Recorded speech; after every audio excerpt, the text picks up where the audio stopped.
तो हम बेटा आप चर्चा कर रहे थे कि अलवणीय जल पर उद्योगों के विकास के साथ ही दबाव पड़ा है। आप जानते हैं कि उद्योगों में बहुत सारे कार्य जल के द्वारा पूरा किए जाते हैं, और वो जल कहाँ से आता है? पहले तो उद्योग किसी झील, नदी आदि के किनारे लगा लिए जाते थे। आज जमीन के भीतर से बोर करके वो अपनी इस जो आवश्यकता है, जो जल की आवश्यकता है, उसको पूरा करते हैं। और पूरा करते हैं तो वो जल जो जमीन के नीचे से निकल के आ रहा है, तो उसकी संख्या में, उसकी मात्रा में क्या होगी? कमी होगी।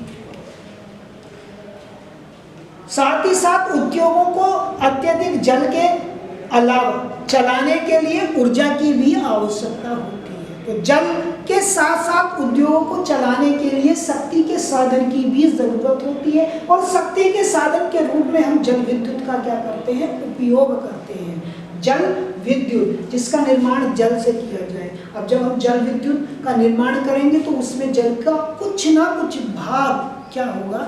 खर्च होगा। तो इसका मतलब ये हुआ उद्योगों के लगाने से भूमिगत जल और धरातलीय जल दोनों जलों में के ऊपर दबाव दिखाई दे रहा है। ठीक, भूमिगत जल का उपयोग वो विभिन्न कार्यों के लिए करते हैं, और जो धरातलीय जल है उसका उपयोग वो विद्युत जो बनाई जा रही है उस विद्युत को मशीनों को चलाने के लिए करते हैं।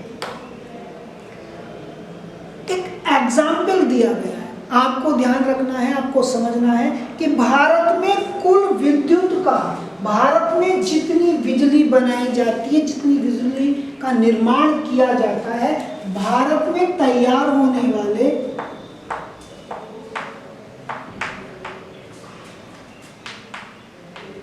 निर्माण की जाने वाली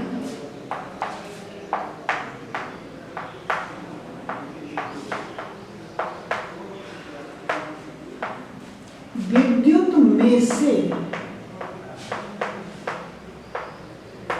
22% हिस्सा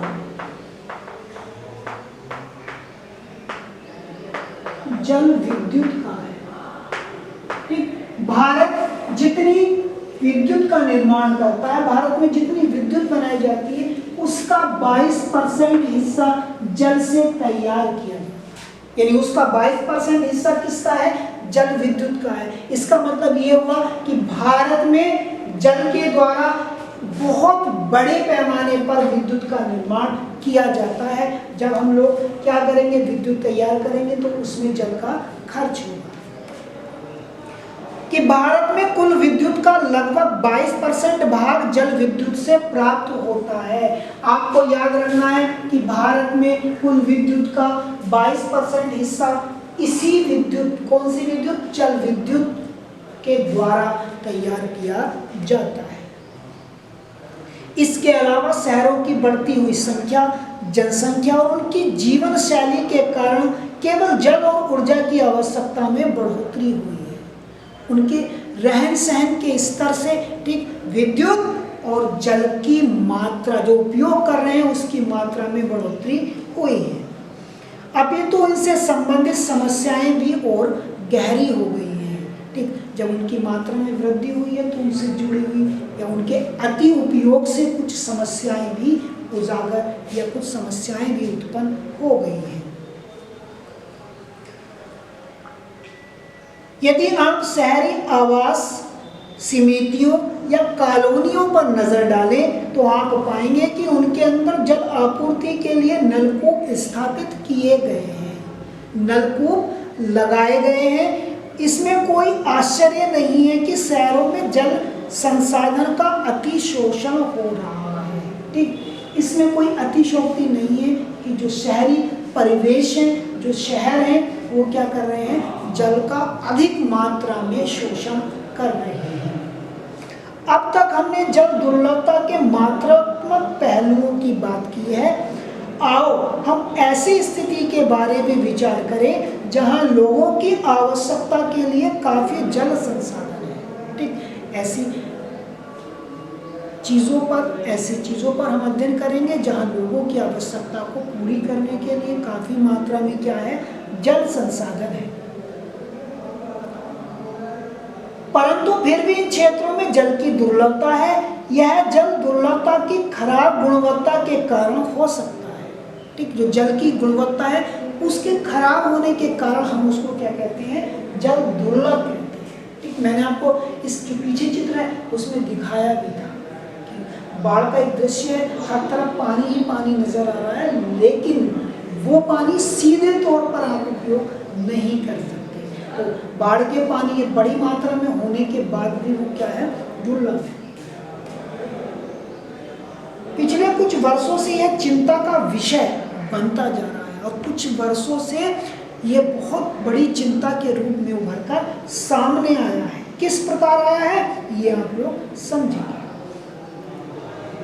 लोगों की आवश्यकता के लिए प्रचुर मात्रा में जल उपलब्ध होने के बावजूद यह घरेलू और औद्योगिक अपशिष्टों, रसायनों, कीटनाशकों, कृषि में प्रयुक्त उर्वरकों और दूषित है और मानव उपयोग के लिए खतरनाक है।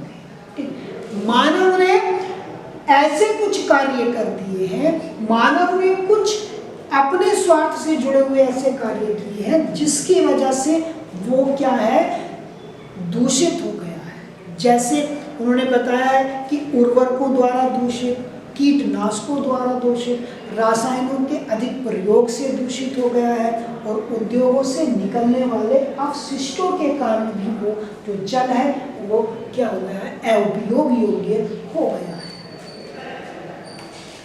भारत की नदियां, विशेषकर छोटी सरिताएं, ठीक, जहरीली धाराओं में परिवर्तित हो गई हैं। जो छोटी नदियां हैं, जो छोटी सरिताएं हैं, उनका जल जहरीला हो गया है। ठीक, आप छोटी सरिताओं को छोड़ दीजिए, गंगा और यमुना का भी आप अध्ययन करेंगे तो गंगा और यमुना का जल भी अनेक विषैले पदार्थों से मिश्रित है। ठीक, यदि आप उसका जल देखें या उसका पानी देखें तो वो प्रयोग योग्य नहीं है। क्यों? क्योंकि उसमें बहुत बड़ी मात्रा में रासायनिक पदार्थ घुले हुए हैं। बढ़ती जनसंख्या, कृषि आधुनिकीकरण, नगरीयकरण, औद्योगिकरण का भारत के नदियों पर अत्यधिक दुष्प्रभाव पड़ा है और हर दिन गहराता जा रहा है। तेजी से प्रभाव पड़ा है और ये कौन कौन सी, नगरीयकरण, शहरीकरण, औद्योगिकरण, ठीक, कृषि का विकास या प्रचार, ठीक, तो ये वो कारण हैं जो भारत में जल की मात्रा को क्या कर रहे हैं, दूषित कर रहे हैं या जल दुर्लभता को बढ़ा रहे हैं। ठीक, ये वो कारण हैं जो हमको एग्जाम्पल के माध्यम से समझाए गए हैं। आगे आपने अनुभव कर लिया होगा कि समय की मांग है कि हम अपने जल संसाधनों का संरक्षण करें। आज समय की मांग है कि हमें हमारे पास जो जल संसाधन है उनका संरक्षण किया जाए। ठीक, हम अपने जल संसाधनों का संरक्षण करें और प्रबंधन करें, स्वयं को स्वास्थ्य संबंधी खतरों से बचाएं, खाद्यान्नों की सुरक्षा, अपनी आजीविका और उत्पादक क्रियाओं की निरंतरता को सुनिश्चित करें और हमारे प्राकृतिक परितंत्र को निम्नीकृत होने से बचाएं। जल संसाधन के अतिशोषण और कुप्रबंधन से इन संसाधनों का ह्रास हो रहा है। ठीक, इन सब समस्या की जड़ जो आगे इसमें बताई गई है, उस सारी समस्या का जड़ क्या है, उस सारी समस्या का जड़ है दूषित जल। तो आज हमारे सामने ये प्रश्न है कि हम लोग क्या करें, जल का प्रबंधन करें, साथ ही साथ उसका संरक्षण भी करें ताकि स्वास्थ्य संबंधी जो समस्याएं हैं उसको क्या कर सकें, दूर कर सकें। अब आता है बहुउद्देशीय नदी परियोजनाएं। अब बेटा आप सोच रहे होंगे कि बहुउद्देशीय नदी परियोजनाएं क्या होती हैं।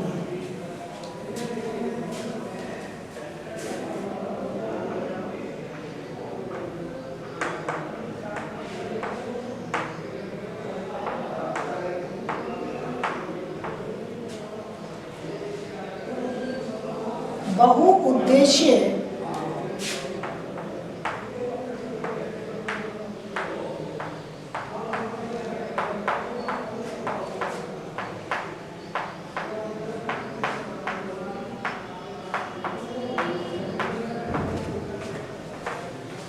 बहुउद्देशीय नदी घाटी परियोजना।